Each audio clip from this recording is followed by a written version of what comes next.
bravo nangul ma Viviane merci Pa Moussa ñu ngi lay gërëm bu baax ak fecckat bi nga àndal on te retrouve tout à l'heure puisque di nga feccat Viviane daf ñu nar a bégal tey ci ay titre album bi di beneen level how do you feel how are you mais bienvenue kontaan na how are you Pape fine namu naa la kontaan naa ci sa maa la gën a kontaan ci sa teewaay tey ci invité d'honneur bi c'est pas la première fois jaar nga fi ba tey tey nag nga defal ñu honneur ñëw fas yéene waxtaan ak ñun ci beneen level tour mais tamit dinañu waxtaan ci Sadik Lady puisque moom nga génnee bu yàggul première date ci beneen level tour bi le 19 la ci stade bu Rufisque on va en parler tout à l'heure mais d'abord dañ lay bàyyi nga nuyoog téléspectateurs yi nga xamante ni ñoo ñuy seetaan. jërëjëf Pape maa ngi kontaan nag jàkkaarloo waat ak yow di nuyu Sénégal yëpp di nuyu ñi ñuy seetaan yëpp di la wax ne nag ayca tey ñu dem ci invité d'honneur. parce que sénégalais yi dañu la bëgg sénégalais yi dañu la bëgg lool et toujours bu ñu jàkkaarloowee dafa may question yuy ñëwaat sa relation ak Sénégal Viviane bu coowee coow li bëri bu coowul coow li bëri yenn saa yi nga toog ay 1 mois 2 mois même boo génnewul dara toujours da ngay nekk au top lan mooy secret Viviane macha allah. bon secret bi du dara rek sant yàlla. parce que waaw ak liggéey. ndax mën naa ne loolu moom sénégalais rek laa koy delloowaat. ndax ñoom ñoo ma bëggal seen bopp. voilà sénégalais yi ñoo ma bëggal seen bopp ba tax li nga wax na rek su ma wooyee ñu ngi may déglu. moo wooyee ñu ngi may déglu. lu ma def neex na leen kon maa ngi leen koy delloowaat di leen remercier bu baax. alors ñun ñu am chance di la jege tout le temps yaa ngi liggéey yow booy nelaw sax da ngay woy. boo wéetee toujours yaa ngi liggéey toujours yaa ngi studio des fois ñu woo la Viviane soxla nañu la pour lii soxla nañu la pour là mais toujours yaa ngi xool naka ngay perfectionner sa musique lan moo tax bëgg liggéey boobu noonu tout le temps rek ngay liggéey tout le temps rek nga nekk ci musique bi. Pape parce que man loolu laa xam bi ma nekkee xale bu ndaw bi ma commencé musique ba tey loolu laa xam liggéey. liggéey ndax musique mooy sama métier. moom laa xam su ma ko deful damay wéet. donc rawatina nag tey Sénégal am fuñ ma teg. yaakaar naa ne tey ñëpp a ngi may déglu. te drapeau Sénégal bi yaakaar naa ne ñun dañu ko yor. di ko wane fu ne te ak fierté nag. kon dañoo war di liggéey. ndax liggéey tout le temps. ndax nit ñi dañ loolu la ñu fi tegee Pape. loolu la ñuy xaar waaw loolu la ñuy xaar ci yéen loolu la ñuy xaar waaw. yaa ngi wax léegi nii depuis nga nekk xale la. parce que da nga nekk xale. bëgg musique nekk xale bokkuloo ci famille musicien mais seen famille yow rek yaa ci bëggoon musique. au départ selon li nga xamee ni wax nañu ñu ko sa papa par exemple bëggul woon sax nga def musique. mais finalement mu d'accord. ba lim la mujjee wax bokk na ci comme musique bi ngay def yàlla na nga dem ba àdduna yëpp di la ci dégg. dëgg est-ce que du loolu moo la topp ba tey li la sa papa mujjee wax ci musique bi keroog yow bi ngeen di mujjee gisante. dëgg la Pape ñaanu waajur moom dafa am solo ci doom torop ba tax na ñaan googu moom mënu ma ne topp ma. dëgg la maa ngi leen di ñaanal nag sunu borom bi. moo ko sama yaay yëpp. yàlla xaaral leen ci àjjana yi gën a kawe. voilà. mais moom sa papa lan la mujjee wax non j'aimerais que dama bëggoon ñu ñëwaat ci loolu en fait parce que man mii personnellement daf ma marqué sa papa lan la mujjee wax. sama papa li ma mujjee wax mooy ñaanal la ma mujjee defal. ne ma man maay sa papa man maa la jur. maa ngi lay ñaanal àddina yëpp dégg la musique nga bëgg ma ne ko waaw mu ne ma. àddina yëpp dinañ la dégg. di nga nekk star bu mag. voilà loolu la ma mujjee wax ñu ànd nag ma jóge liggéey moom tamit ñu fekki ko fi muy liggéeyee ñu ànd di ñibbi yàlla def ñu def accident mu ñàkk si bakkanam. ci même jour bi. waaye ci même jour bi. yow da nga def prestation ba pare. après ma ànd ak sama sœur Marie. ñu ànd fekk ko fi muy liggéeyee après dem ñibbi. ngeen nekk ci même oto bi. voilà ñu nekk ci même oto bi. moom muy dawal. yow nga nekk ci kanam wala nga nekk ci ginnaaw. donc ñun ñaar ñëpp ñu ngi woon ci ginnaaw. yaa Marie ngeen toog ci ginnaaw. waaw après sunu borom bi dogal accident am. mu ñàkk ci bakkanam. bi accident bi amee yow ba tey il paraît que toog nga diir yeewuloo. fekk moom dem na ci accident bi. dëgg la waaw accident bi mu amee c'est vrai nekk naa principal man nekkoon naa dans le coma pendant 1 mois. 1 mois voilà man xaw moo ne sax gaañu na bi ma génnee une semaine après ci lañ ma wax sama papa gaañu na. nan nga ko dundee bi nga xamee ni c'est-à-dire yàgg sa papa yéen a nekk nga def accident ak moom nga nekk dans le coma nga yeewu xam naa bi nga yeewoo da nga bëggoon gis sa papa immédiatement. bon bi ma yeewoon nag yàlla dafa def sunu famille ñu ngi taxaw ñu ngi may assister parce que metti woon na torop ndax accident bu metti la woon. mun naa ne accident bu metti la woon ndax man yëguma woon li xew. li may fàttaliku daal mooy bi ma sama sœur yee ci accident bi maa ngi koy wax ne ko papa mu naan ma ci loolu laa fàttaliku daal mais après bi ma yeewoo nag. laajte lan laay def fii ñu ne ma da ngeen def accident après nag ndànk-ndànk ci lañ ma expliqué ne ma def nga fi 1 mois yaa ngi woon comment expliqué ma li ma dal bon seetuwuma nag duñ ma woon seetu ndax sama kanam gi dafa défiguré woon complètement kanam bi yàqu carrément yàqu complètement ouais parce que maa ngi woon am mâchoire bu damm donc voilà ay affaires yu bëri ay tubaab nag yu xarañ ñu ngi fa woon jamono yooyu principal ndànk-ndànk nag ñu may naxtaan di ma naxtaan voilà di ma jox ay garab maa ngi koy fàttaliku ay paquet chewing-gum yu bëri lañ ma doon jox naan ma il faut nga yëy ko il faut nga yëy ko man comprendre ma woon dara ndekete boobu sama gémmiñ bi fii la nekk sama kanam bi toll nii bon defal nañ ma ñaari opération voilà yu metti sax pour kanam bi mën a dellu si donc toogaat naa principal mun naa ne ay 3 mois encore avant may génn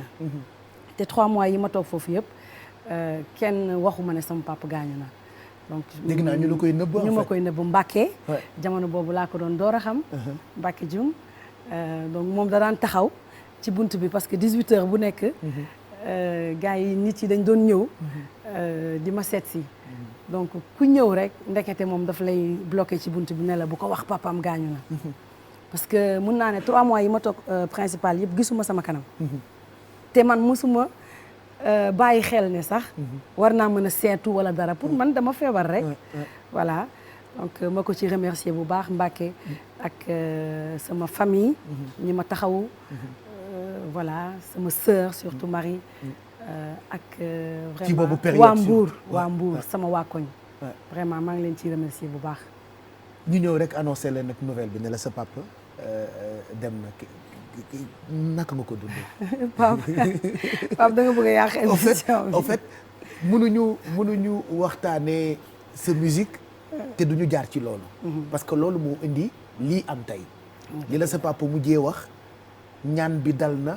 ba lii la dal tey dal la c'est-à-dire 2021 mënoo tudd meilleur yi ci Sénégal te doo ci boole Viviane. donc baax na ñu delluwaat ci démb waxtaan ci période boobu noonu parce que lépp a ngi xewee hôpital principal. ba keroog bi nga xamante ni Youssou Ndour mu ngi Dakar FM. di def émission ak Michael Souma. yow ci lalu hôpital nga dégloo message yu Youssou Ndour. dëgg la maa ngi fàttaliku ni Youssou ci boppam ci rajo bi la toog ni xale bi ñu ngi koy ñaanal yàlla may ko wér mu génn hôpital donc loolu itam mënuñu ko fàtte baax na ñu koy fàttali téléspectateur dëgg la mais damay bañ rek rongoñ tokk na bu ñëwee bu ma ko tey jooy du am voilà di nuyu nag sama mag jooju Youssou bu baax a baax di remercier waat rek Mbacke parce que lépp moom la ndax bi loolu amee def na tout ba ma dégg Youssou parce que bi ma nekkee hôpital maag benn sama maam sax laay wax ñoo nekkoon donc moom tamit bokkoon na ci ñi nga xam ne dañ ma doon encouragé xam nga naa ma dara dalu la xale nga jugal forcé lii dina baax lekkal parce que Pape toog naa foofu 3 mois après accident bi mun naa ne toog naa ay 6 mois mënuma woon yëy dara mënuma lekk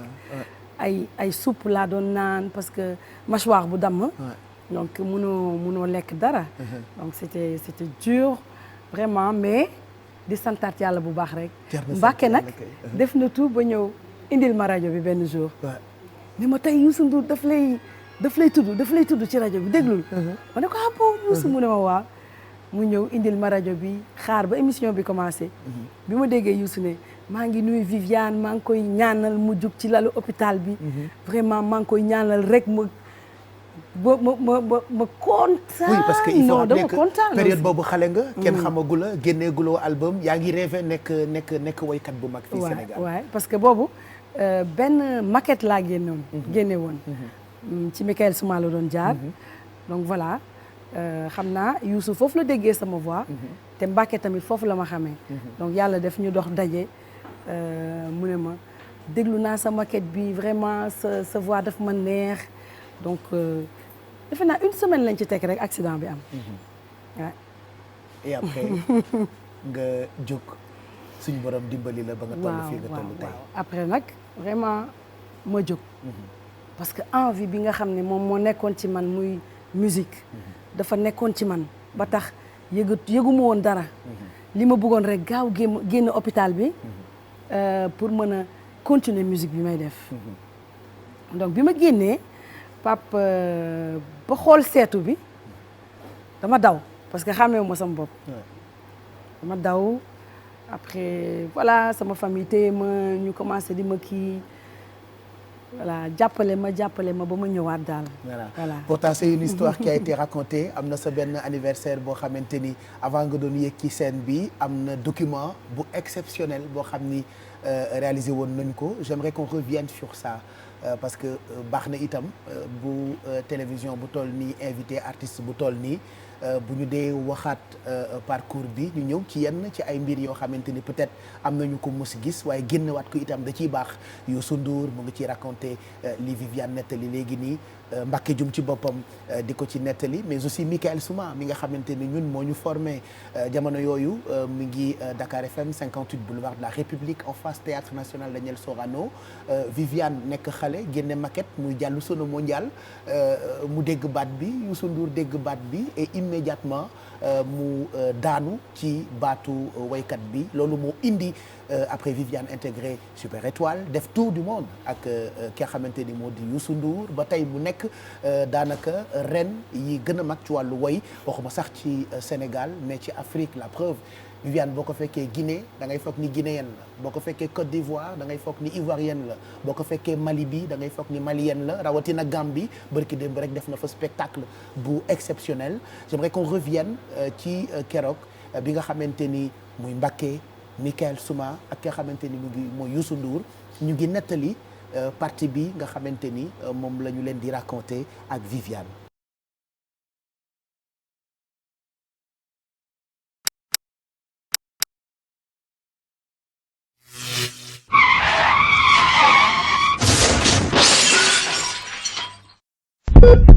maa ngi lay ñaanal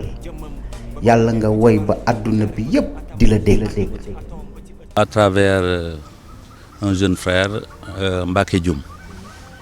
ñoo ñëw benn bés ni ma grand daal am na benn fille buy woy à Mbour. nit ku nekk am na sa ku la neex c'est cool la bobosa su tawee du tooy foogul naa ne sama yaay man ak moom du ma sa jeex dañuy wayti ne mama.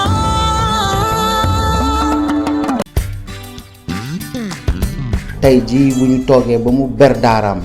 am Jolof Band Bouba Ndour dañ koy delloo njukkal ndax groupe bi bu demee ba taxaw suudewu ba nekk Jolof Band ba ñuy fêter seen anniversaire tey jii yàlla ak moom la. Longue vie, encore une longue carrière, n'est-ce pas, dans la musique. Je souhaite un joyeux anniversaire à Viviane et au Jolof Band et voilà, et une très belle soirée, très bel anniversaire. Voilà, donc on a repris li nga xamante ni moo jëm ci keroog sa anniversaire bi nga xamante ni def nañu document bi Mbacké Dioum ñu ngi koy nuyu d'ailleurs il nous regarde depuis les États-Unis gis ci Youssou Ndour moom itam mu nettali ak Michael Souma moom itam ñu ngi koy nuyu di ko sargal parce que tey ku ñamee ci wàllu média moom la man mii ci ay loxoom la bàyyeekoo di def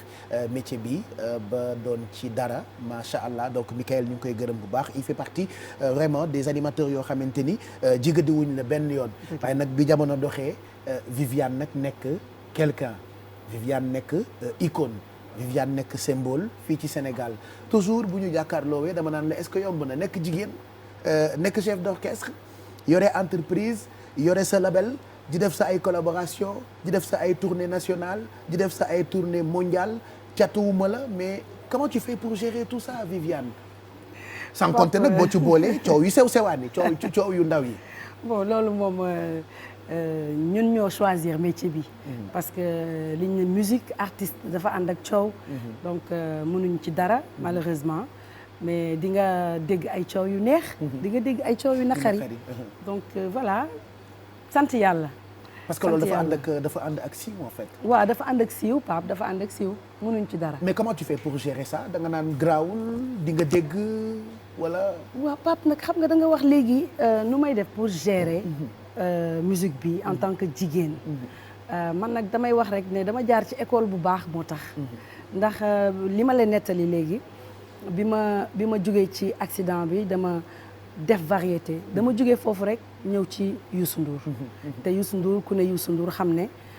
xale bu fa jaar nga ci école bu baax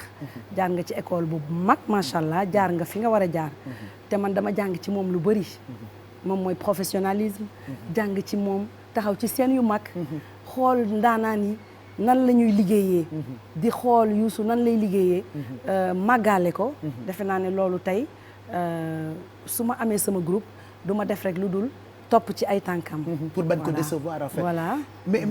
est-ce que yomboon na le fait que nga nekk xale jóge Mbour ñu ne takk rek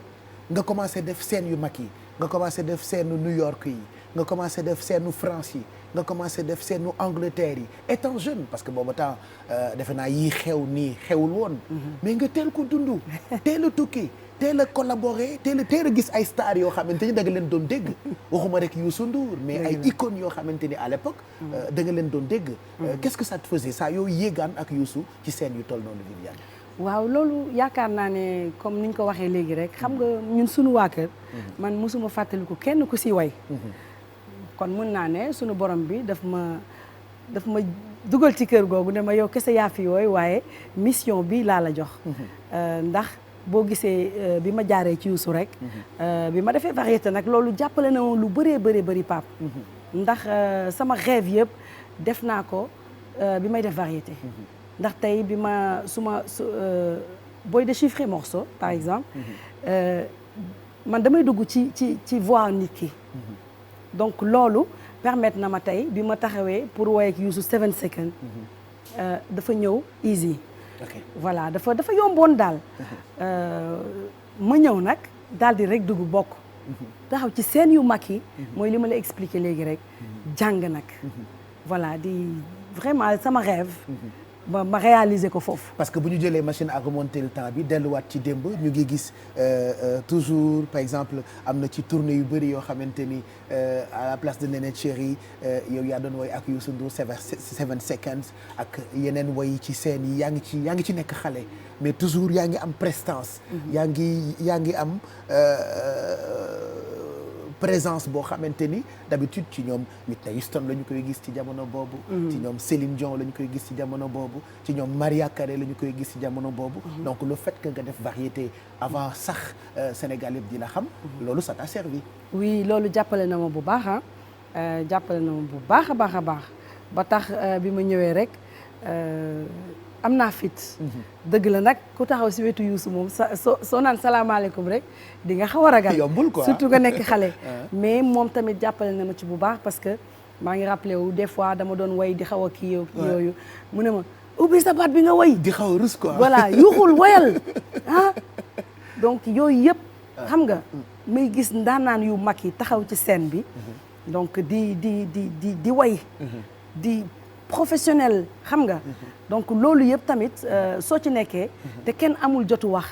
c'est-à-dire Super Étoile ñëw taxaw liggéey la dem kon boo nekkee xale tamit boo ñëwee loolu rek ngay jàng da ngay ñëw man tamit ma suivre leen xool ni ñuy def su ma ñëwee ok yàlla may na ma talent boo xamante ni mun naa macha allah munoon naa voilà dugg ci morceau bi donc plaisir la woon en même temps mais taxaw ci scène yu mel noonu nekk xale sant yàlla la. mais lan moo la dimbali itam ba nga am dëgëru toog Sénégal parce que période boobu boo demee par exemple ba bokk ak seen ku mel ni Elton John defe naa yomb na ci yow nga bàyyi Sénégal dem intégrer scène internationale boobu noonu mais toujours yaa ngi ñëwaat Sénégal yaa ngi débrouiller yaa ngi góorgóorlu yaa ngi xool naka ngay amee sa carrière solo lan ban dëgër nga am ci période boobu ba nga xam ni tu te dis bon lu jot yomb xale la gis naa artistes yi miin naa scène yu mag yi mais terewul damay dellu Sénégal pour démarrer sama carrière solo foofu. waaw parce que Pape man nag fii laa am Sénégal. sama famille fii la nekk. te li nga xamante ni musique bi ma bëgg a def. fii laa ko njëkkoon a bëgg a commencé. xam nga jamonoy xale rek. bëgg siiw sama dëkk. bëgg ñëpp xam ma. mais booy gën a dem. di nga xam ne amoo lu dul sa dëkk. te foo mënti dem wala nga wër àddina bi. di nga gis ne du dara. man fu ma mënti dem rek sama dëkk moo ma gënal. parce que tournée yi ma def ak yëpp da ngay xool boo eggee jouer def tournée mën nga dem tournée 3 mois. dama yàkkamti ñibbi. du mu bëgg a toog. donc loolu jàng naa ko foofu voilà gis nga lu ne Pape gis nga lu ne dund nga lu ne dem nga dëkk bu ne taxaw nga ci scène yu mag yu ne dem nga hôtel yu mag yu ne gis nga star yëpp come on loo bëgg dëgg la ñëwal fii nga liggéey boo waree dem liggéey nga liggéey ñëwaat sa dëkk quand même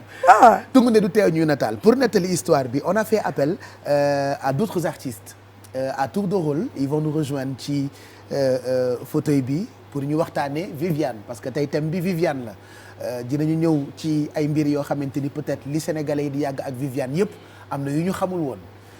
kii ñu njëkk a woon nag tey pour mu seede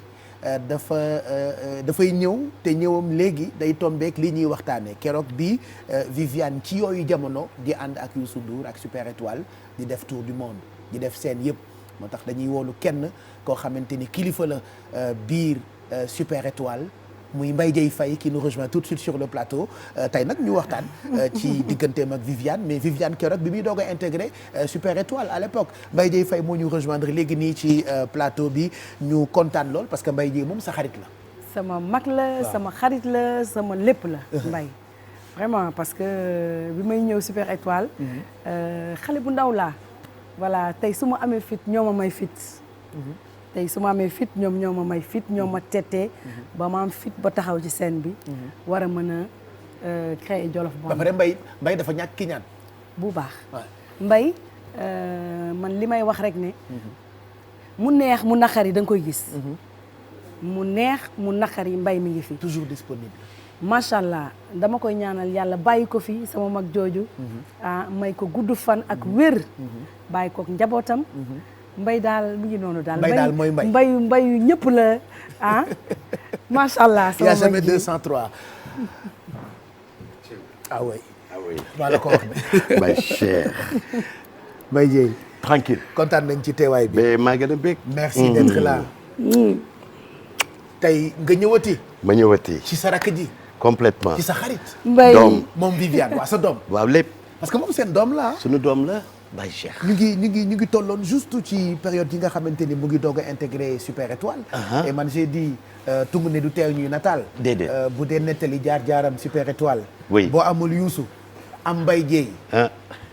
dina mën a baax. en tout pour lu cas bëri leer ci boppu sénégalais yi parce que tëbuñu rek gis Viviane quand même. déedéet c'est presque plus de 25 ans de carrière. oui mu def dëkk yëpp def seen yëpp. oui taseeg artistes yëpp. tey ni américains yi respecté Beyoncé defe naa fi américains yi def Beyoncé rek la sénégalais yi def ki nga xamante ni moo di Viviane tey nag nga ñëw comme d'habitude ci lii ñu koy defal ci télévision Futurs Médias bon d'abord balaa ngay témoigner ñu bàyyi la nga nuyoog téléspectateurs yi. jërëjëf Mbaye Cheikh am contentement encore une fois jàkkaarloo waat ak yow. mais bi ma ci gën a neex moom mooy ci invité d'honneur. ma nuyu la. jox la sa wàccuwaay màggalaat la Baye Cheikh dundal nuyu la reine du Jolof Band Viviane àdduna laa koy tuddee nuyu téléspectateurs yi nga xam ne ñoo toog seen salon fi mu nekk nii ci samedi ji nii teg seen yu baax di waxtaan jàkkaarloog seen écran seetaan TFM ak Baye Cheikh invité d'honneur maa ngi nuyu ñëpp waay. kontaan nañ ci teewaay ñu ngi tolloon juste ci jamono yi Viviane di nekk xale di intégré Super Étoile yaa fekke te maa fekke la police bëgg. jërëjëf loolu dinaa ci mën a tontu nag bu baax a baax. parce que li may wax na daf may wóor ba nga xam ni. fi may wéeru day dëgër. Viviane je me rappelle dañuy tëgg concert ci Petite Côte bi. ca Mbour. jékki-jékki ma gis ku jiitle ak ku ñuy wax Mbacke Dioum. mi ngi nekk benn xale. yegg si man maa ngi toog. benn xale naar daal bu xees pecc rek rafet rek nga séen ko rek. waaw loolu jar na arrêté. ah da ngay arrêté carrément. maa ngi toog fi ma toog. mu yegg si. ñu présenté ma ko mu nuyoo. ma ni ko noo tudd mu ne ma man Viviane ak dooj bi nag quoi xam nga mu ne man maa ngi tudd Viviane Chidid ma ni ko ah bon Viviane Chidid da nga def waay yow waa Mbour nga de ah mu ne waaw ma ni ko mais njàll nga nag maanaam cocktail nga métis nga quoi mu daal di mu am kersa nag daal di def nii sëgg jékki-jékki ne man damay way ma ni ko ah yow da ngay way mu ne damay way de ma ni ko ah yow de boo woyee war naa ne xoyal ma dégg mu daal di reetaan def dawam boobu kii dañu daal di nuyante tu vois Moussa ñu présenté ko moom tamit ma jigéen le maestro l'africain dem ba mu yàgg ñu gisaat ko Youssou Ndour comme dafa am flair am lu mu gis ci moom waxtaan ceeg Mbàkke indi ko mu ñëw ñu daal di ko wayloo mu way Youssou ne ndaanaan la de ma ni ko ndaanaan la musicien Super Étoile yëpp ne ndaanaan la te ndaanaan bu gisee moroomu ndaanaanam da koy xam da koy xam mu commencé way Super Étoile di def ay chœur maanaam di aawu nekk ci ginnaaw xam nga li Pape li naan boo bëggee doon sëriñ da ngay doon ndongo da ngay tàmmalee nafar di jàng ba mën a toog ci kanam taalibe yi wër la ku ne yor àlluwa di nafar moom loolu la def Viviane boo bëggee dégg waykat dëgg day aaw lu yàgg te dafa aaw lu yàgg dafa def ay kër ci ginnaaw ndaanaan bu mag maanaam dafa trimé ay ati at away ci ginnaaw ndaanaan bu mag muy Youssou Ndour dem ba wax fa dëgg yàlla bu ko Youssou xëccee ci kanamu scène bi ne ko demal bu demee ñëpp d'accord mais balaa loolu daan way ak un grand musicien bu nekkoon Mbour ñu koy wax Ali Chabert donc moom dafa tarbiyu dafa am foo xam ne boo fa jàngee musique ak ni nga koy jàngee dara dootu la jaaxal man dégg naa sax ci yooyu temps bi mu ànd ak ñoom Ali Chabert way woo nañ ko Super Étoile sax au départ mu bañ waaw mu bañ xaw a siisu Ali xaw a siisu moom tamit ñu siisu dégg na siisu Ali siisu xam ni loolu moom Viviane mosu ko nettali mais man yëg naa ko dëgg la waaw Ali Siisu waaw ñu woo ko Super Étoile ñu woo ko Super Étoile mu ne déedéet te boobu ku ñu woo Super Étoile yàkkamti nga ñëw Super Étoile yow tamit mais mu siisu tu vois mais variété bi mu def moo ko yokk lu bari nag lu mu am booleeg carrière bi mu def ak Youssou Ndour mu nekk un plus waaw et plus moom bu amee rek mooy après dara dootu la jaaxal est-ce que xam nga Viviane pour nga xam ne mën na jël ku nekk bu la wooyee nii téléphone changé baatam mën na la réeral yow. dëgg la. tu vois. da ngay jaaxle da nga après bu reetaanee rek ne la man la nga ni. c'est pas possible nga ni c'est pas possible ki ma doon woo du kii quoi. tu vois donc variété parce que Pape variété dafay dimbali waykat. dafay dimbali artiste. day tax foo dem mën fa taxaw. dinaay di wax naan Viviane bu laqatoo jël Whitney Houston. wala ah oui wala mu jël Aretha Franklin wala mu jël Beyoncé. nga ni kooku moom mooy way. loolu nag variété moo koy def. ñëw nag ànd ak naanaan bu mag boobu ak orchestre bu mag bi. je touche du bois du Super Étoile. da ngay am loo xam ni nag ñenn ci waykat yi duñ ko am par. tu vois. et voilà muy dem di dem ba ñu bëmx ko nag. ne ko nag carrière solo bi nag jot na. je me rappelle loolu bi ñu koy waxtaan fekk ñu Sénégal. su ma juumul fekk nañ sax ci dëkk bu ñuy wax Canada. Canada la fekk. waaw. mu ne carrière solo Youssou ne ko carrière solo mu tiit. ma ne ko carrière solo kay. carrière solo ci leen ñëw rek affaire bi dal. rek mu dóor diino.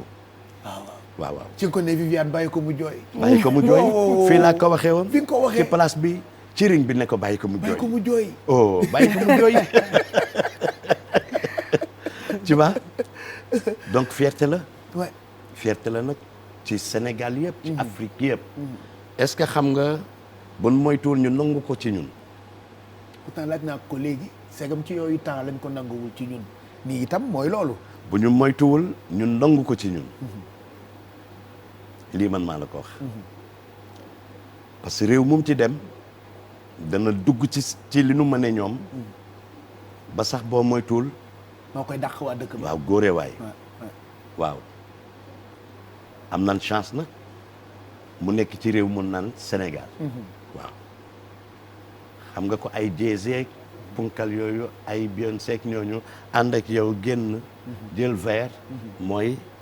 am nga dara. te moom am na ko quoi. man fekk naa la New York ci studio yu Jerry Wonder. Jerry Wonder c'est l'un des plus grands producteurs. ah oui. ci àdduna waxuma rek Amérique te ku ne xam ne ni Amérique musique foofu dafa metti moi je me rappelle. bi ma la fekkee New York ci studio Jerry Wonder bi ci kaf. oui Viviane dugg na ci studio bi dafa ne der rek waxuma Jerry rek ci boppam. oui mais américains yi fa nekkoon yëpp di yooxu. ah oui ah oui. je sais pas loolu affaire boobu nekk ci yow nga xam ni li Mbaye Dieye wax léegi foo dem rek ñoom dañuy bég ci sa baat. bég ci façon bi ngay woyee loolu lan la Viviane. waaw di remercier Mbaye vraiment ndax li mu wax moom lépp dëgg la macha allah loolu nag li koy indi facilité boobu mooy li ma la wax rek. parce que boo jaaree ci variété jaar ci école. xam lan mooy musique jaar ci Super Étoile xam lan mooy musique dëggantaan tey boo duggee ci studio yi man ay ree la may def parce que li nga xamante ni booy dugg tey war a gis Jay-Z wala nga war a gis Beyoncé wala nga war a gis keneen na keneen non gis nga ko pare dund nga ko te am nga talent boobu yàlla may na la ko soo duggee c'est-à-dire dafa naturel ba nga xam ne ba pare tàmm liggéey nawle kon bu gis nawleem quoi c'est ça naturel na et puis ak respect nag parce que ndaanaan bu ne di nga xam ne kii ndaanaan la te kii du ndaanaan noonu ndaanaan dëgg la donc bi nga ñëwee noonu gis liggéey bi noonu yomb lu naturel la parce que ñun dañ ko tàmm tey Jerry bu waree taxaw def benn beat ñëpp taxaw fa ndaanaan yu mag keroog bi nga fa duggee ñoo xam ne sax peut-être xàmmee woo leen ñu ngi fa woon taxaw moom yooyu daf ko neex day créer benn beat ci saasi rek proposé la ko ne ma dugal ci parce que ku ni Jerry Wonder ni Wyclef Jean les Fugees waaw donc moom da doon jubilé jour boobu quoi ak d'autres artistes américains yu nekkoon ci studio bi mais yow bi nga dugg see rek ñoom ñëpp dañu def bouche bée ku nekk téye sa gémmiñ tiit ñoom ñëpp kontaan te pourtant kii way jigéen la nit ku ñuul la africaine la sénégalaise la te américain ku ne xam na ni li fees bëtam bëri ay ndaanaan la ñu mais loolu li koy indi nag xam nga lan la dafa ànd ak ndaanaan muy Youssou Ndour ak Super Étoile Pape je touche du bois ñun sillonné nañu monde bi seen yi gën a rëy ci àdduna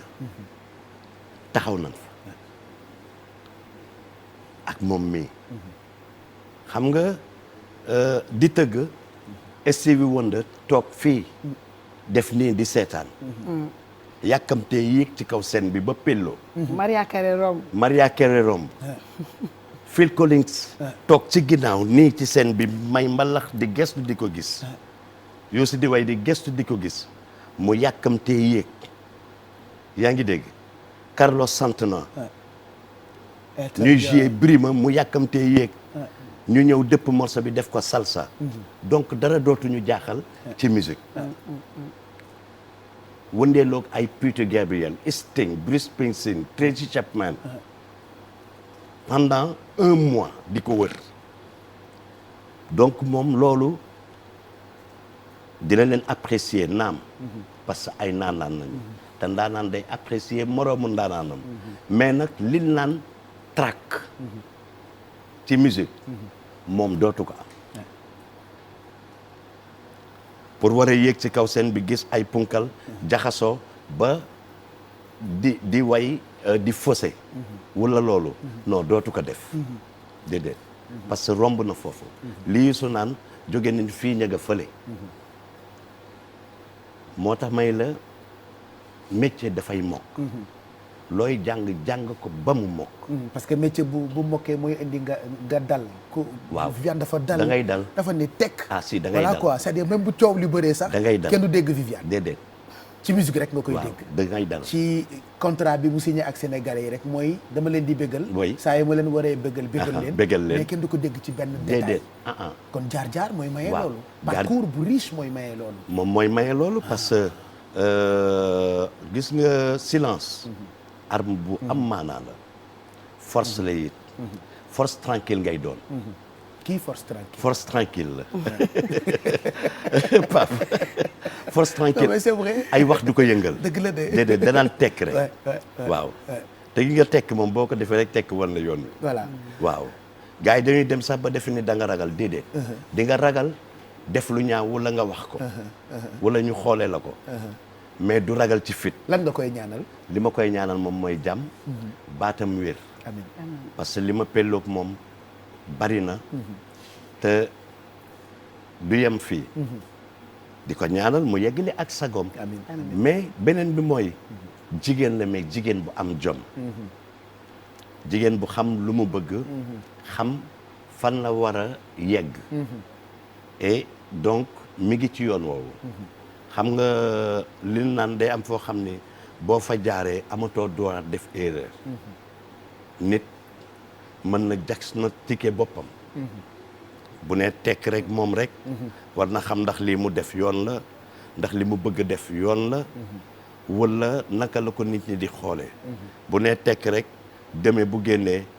génnee wax wala mu jëf gars yi dañ naan c'est normal tegu na ci yoon nit noonu lay demee tu vois te moom toll na foofu moo tax dañ koy ñaanal mu yeggaleeg sagom li ma la waxoon ne la moom nag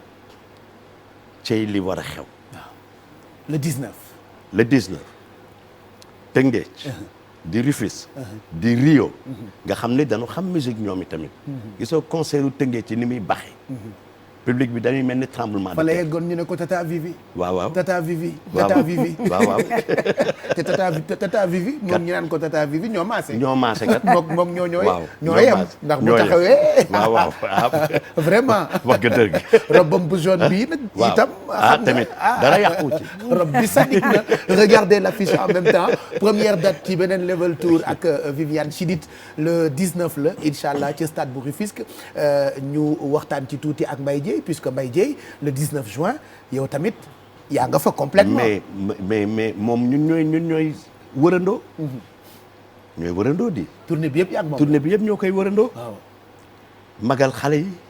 waaw ñii man ñii di jaayoo ma ñii pàppoo dëgg la de ñu defar ba mu baax magal xale yi fu ñu jaar mu baax te kat ñoom ñaar ñëpp voilà macha allah waaw fu ñu jaar mu baax waaye pap coow li fi Viviane war a jaar yëpp li ñu war a jàpp moom mooy cey li war a xew waaw cey li war a xew cey li war a xew ak kañ lay xew waaw slogan baa ngoog cey li nar a xew cey li nar a xew dëgg la de waaw cey li nar a xew donc le 19 daal mooy ibbi tournée bi mooy première date bi ci beneen level tour muy dem nag foo miin di Tëngéej xam nga Tëngéej ndeysaan sa kilifa gi Youssou sa soppe Youssou am na ku ko daan jàpp ci loxo émission bu daan ubbi générique bi waa Tëngéej ñoo ko defoon moom mooy ay waay cosaanoo cosaan Maguette Wade. Maguette Wade moo tax Tëngéej dafa am lu fa am nag fu jara dem la. yee fu jara dem la dafa am lu fa kaay ma wax la gars yu bari bu ñuy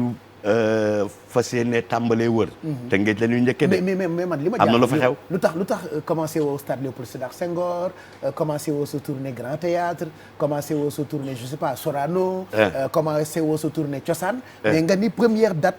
ci ouverture tournée nationale bi Rufisque nga koy tàmbali pourquoi Tëngéej Viviane waaw Tëngéej pourquoi Tëngéej parce que Tëngéej d'abord sama dëkk la ndax man bi ma nekkee xale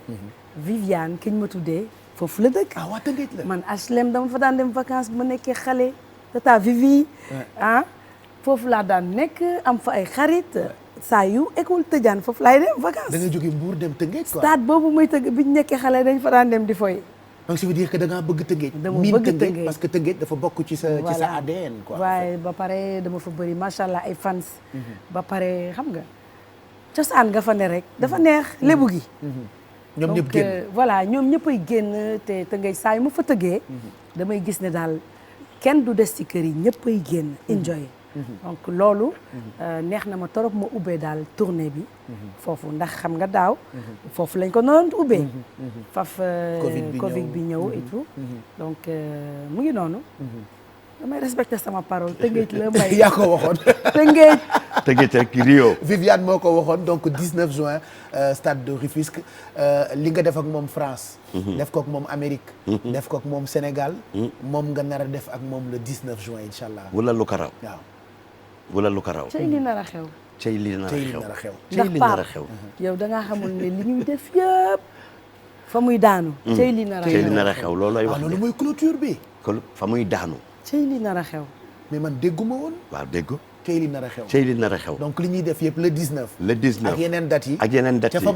ca fa muy daanoo mooy la war a xew sànq ba tey mbay mu ngi lay junj mais dégguma ko waaw naan la cey li nar a xew waaw bés buñ fa taxawee ca yàlla yóbbu ñu ci moom mu taxaw fa moom mii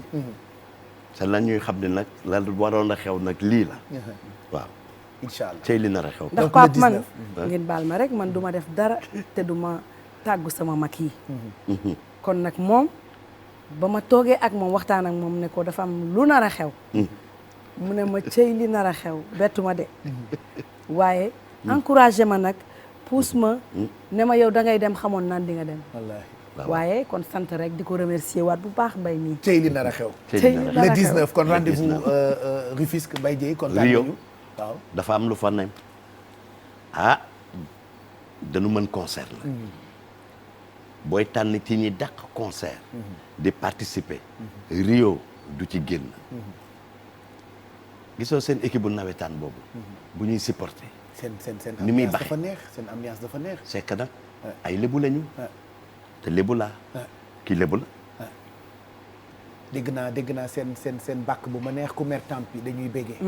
waaye loolu daf ma neex man dama koy seetaan loolu 1000 il faut ñu fois tëgg ko le te bés 19 boobu dinañ ko wax le 19 mi ngi ci biir mi ngi ci biir ñun commencé nañ répété donc bu le yàgg 19 ku mer tampi dañuy béggee waa li neexul ku mer tampi ankay Mbaye Dièye merci kontaan nañu jërëjëf ci jaar bi nga jaar tey c'est normal le 19 c'est ñu normal retrouvé wu stade bu Rufisque mi ngi noonu ku mer tampi dañuy béggee jeex na di nar a xew xam nga lu ma lay gunge loo may gunge beneen level muy Viviane daf ci way teree dund teree dund te ku ne xam na ni teree dund coupe du monde la waaw donc Viviane lay bàyyi mu dem ci scène bi complètement accompagner la mais complètement mu gungee la teree dund mi ngi ba noonu le 19 ñu tasee Rufisque complètement allez Viviane sur scène Mbaye Dièye qui quitte le plateau bu ko defee Viviane merci woy léegi nii teree dund si vous nous rejoignez tey exceptionnellement dañu déroulé tapis rouge bu télévision Futur Média recevoir Viviane je rappelle ñu ngi jëm ci beneen level tour à partir du 19 juin ca stade bu Rufisque Viviane léegi la nettali ni moom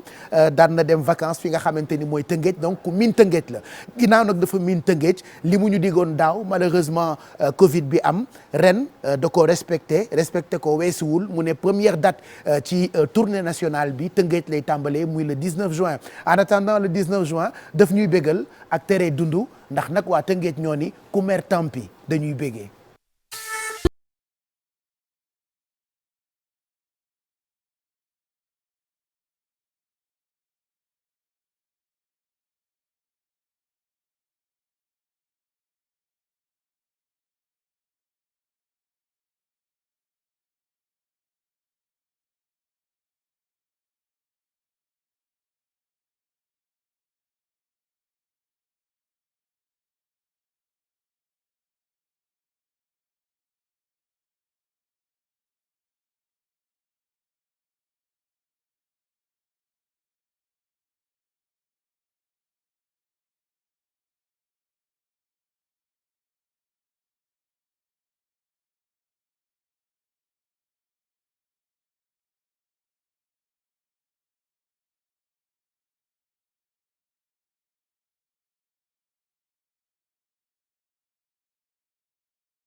ku la teree dund ku ne mu ngi dund kon bu leen kenn teree dund c'est vrai que way la boo xamante ni depuis mu génn ba tey mu ngi viral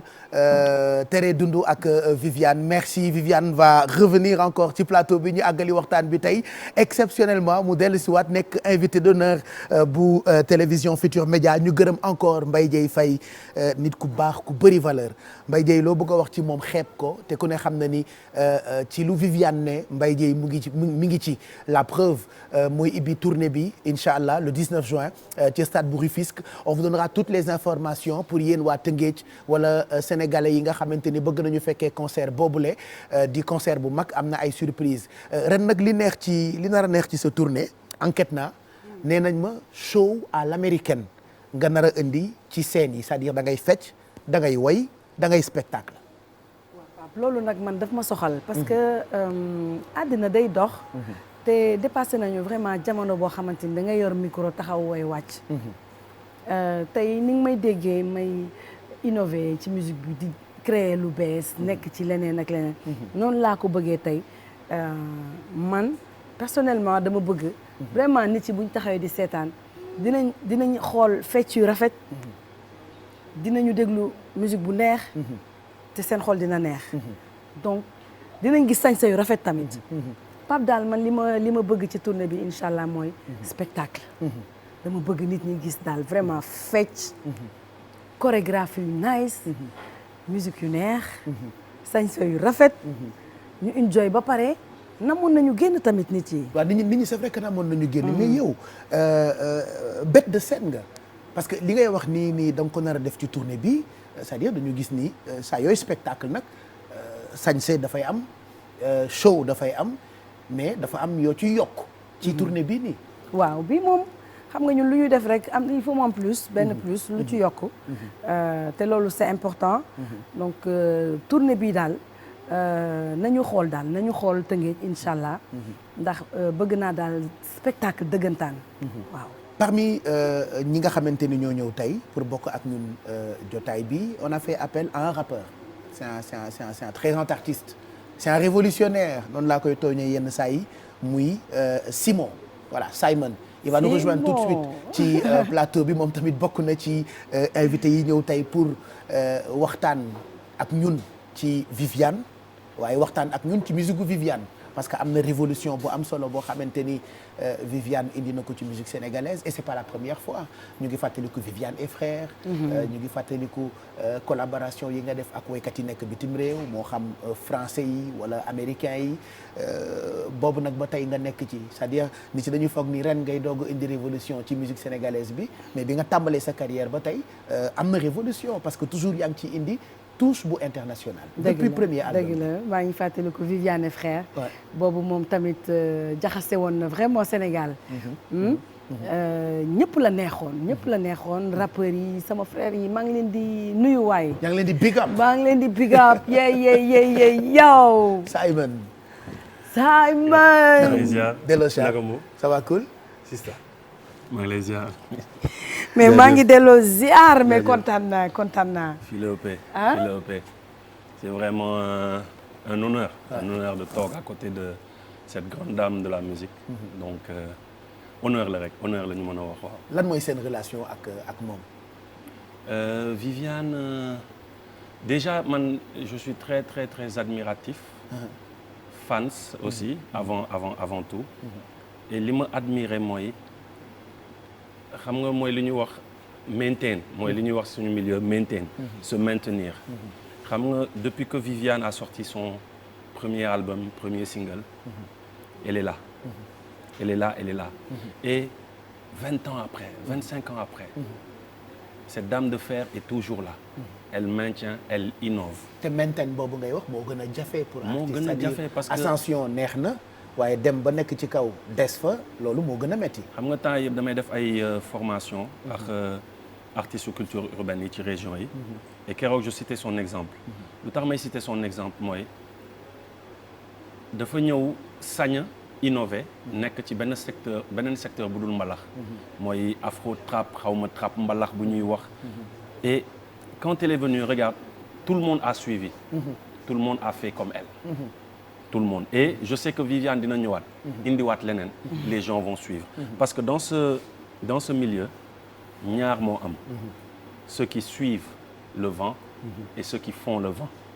et yàlla dafa def ne elle fait partie de ceux qui font le vent et que nit yi moom la ñuy topp mais moom du topp vent bi donc loolu ça inspire l'admiration ça inspire le respect mu nekk lu am solo et on ne peut qu'être admiratif face à moom et dafa généreuse xam nga keroog daf ñu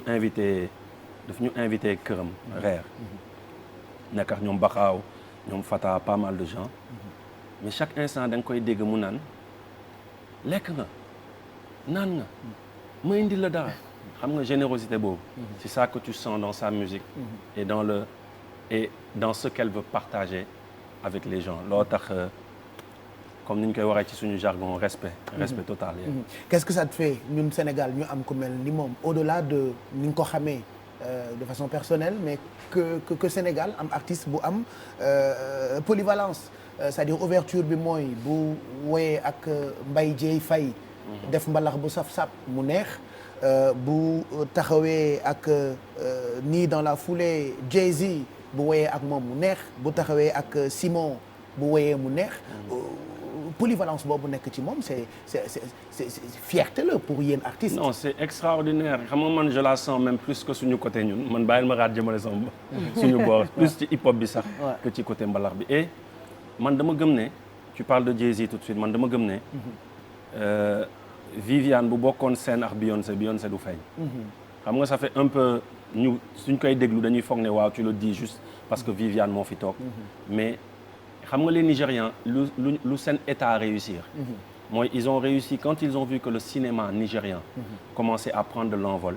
ils voulaient beneen deuxième levier tamit buy jël envol muy musique qu'est-ce que l'état nigérien a fait l'état nigérien est allé fay les Américains ay ñoom Mick Mills ay ñoom Rick Ross ñu ñëw def featuring ak seen boy ak seen woykat yi ñoom ñu dem ba benn moment après woykat nigériens yi sax nekk ci kaw man bi may mujjee New York Davido Madison Square Garden il était sold out amatuloon billet tu vois parce que ils ont trouvé cette intelligence tey suñu secteur culture wala état bi bu xawoon muus tuuti ñuy fexe ba tey benn Viviane en featuring avec Beyoncé wallahi du feeñ Beyoncé du feeñ tu vois et malheureusement je sais pas pourquoi canaux yooyu noonu suñu gars yi fii exploité wuñu ko mais le jour où ce genre de choses arrivait je crois ci la ñuy gën a rendre compte du talent de cette grande dame parce que malheureusement fii Sénégal des fois da nga gis ay trésors mais après tu te poses des tas de questions pourquoi parce que justement xam nga le budget de la culture sénégalaise ne fait même pas 1% du budget national le budget de la culture maanaam ministère de la culture boo ko jëlee budget du sax 1% du budget. Alors que la culture est fait énormément de choses tey fépp foo dem ci àdduna ñu ngi koy wax léegi nii ak Père Mbaye Dieye fan la ñu yóbbul drapeau Sénégal xam nga fan la ñu jaayul destination Sénégal mais malheureusement il faut que nga xeex nga foqati sa place boo nekkee ci culture il faut nga xeex nga imposer wu il faut que nga nekk self-made man que tu te fasses toi-même boo ko defulee rek doo feeñ te doo continuer exister et heureusement elle a compris ça elle ose faire des morceaux ci ay style yoo xam ne du style original am moom elle ose innover elle ose lëkkaloo avec les rappeurs ak ñuy def salsa ak ñuy def jazz et oser boobu noonu je crois que moo ko indi moom place bu mu nekk et li ñu koy ñaanal daal mooy bés mu dajaax ñooñu noonu je crois ñuy doog a xam potentiel u grande dame bi comme li Mbaye Dieye wax léegi nii bu ñu moytuwul wala bu ñu deful ndànk ñeneen mën nañu ko non mais mooy lu ñuy wax xoolal y a des générations yoo xam ne bu ñuy fan Viviane ils avaient 10 ans 9 ans xam nga sama jabar a ngi nii moom la àndal xam nga ay xale yu ndaw la ñu woon tey jusqu'à présent Viviane gis nga Pape dinañ dem ba am ñun 70 ans di ñëw di taxaw di naan Viviane parce qu'elle sera toujours là elle sera toujours là. Elle se maintient quoi lan ngay wax ci témoignage yu Simon yi. non kontaan rek ñun dañuy sant yàlla bi ñu amee xale yu mel nii. ndax ñoom comprendre nañ lépp macha allah. ñu ngi ci musique bi depuis boobu yàquñu ci dara. ba pare comprendre lan moo xew. donc du ma def rek man lu dul ñaanal leen yëf yi gën a avancé fi ñu bëgg a egg yàlla yóbbu leen fa ndax li may wax rek bool bi après dañ koy teg ñun ñëpp a koy bokk lekk ah ñoo koy bokk donc ñoom seen xalaat bu rafet seen gis-gis bu rafet du ma def rek lu remercier waat leen ci tey nag di leen wax ne maa ngi pare Viviane et frère Nemba mais gars yi nee nañu yow da nga far ak rappeurs yi on te voit plus ak ñoom non samay xarit lañu de sama ay xarit lañ de mais Pape man macha allah fépp laa